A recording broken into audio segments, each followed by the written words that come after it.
Okay, did not expect this video to go viral, but it did, and there were a lot of great questions under it that I wanted to quickly address in one video. Do you still see the static when you close your eyes? Yes. But the good news is my brain kind of has a way of tuning it out if I think about it and I'm conscious about it, or if I'm in a brand new situation. That's when I really notice it. What is all that static noise? That is the brain trying to fill in what's not there a lot of the time. And it isn't just quite like that static I showed you all the time. Most of the time it's like that. Sometimes there are like fireworks, neon fireworks and other things happening too that get a little bit noisier and a little bit more entertaining, to be perfectly honest with you. But for the most part, it's just kind of like that dull gray or brown static. Do they give me migraines? No. Again, just because I'm so used to it. I do sometimes get headaches, but that's usually related to being in new situations where I feel overstimulated because that little peephole of sight that I have is trying to do a lot of processing, a lot of filling in. I also have something called Charles Bonnet syndrome, where because I lost a lot of my vision sort of rapidly, my brain is always trying to fill in that area. And sometimes I hallucinate things. Small children or dogs, figures darting around, and I think it's a person. It's a little spooky.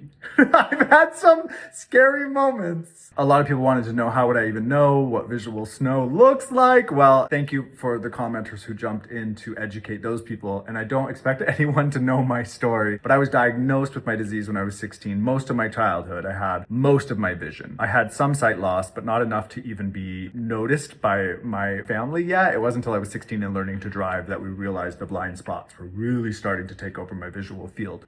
Is it scary? Again, I'm really used to it. Does it drive me crazy? Trust me, I just think if you were in my situation and this happened as gradually as it has over decades of life, you wouldn't be as scared. If it happened overnight, I think that could be very scary. In fact, I've adapted to the way things are right now, and it made me think, like, how would it feel to suddenly, like, overnight have all my vision back? Like, that would be scary. If there was a way to, like, slowly, gradually give me my vision back, that might be less overwhelming. That was a lot of info. I hope that answered some of your questions. If you have more, just drop them in the comments.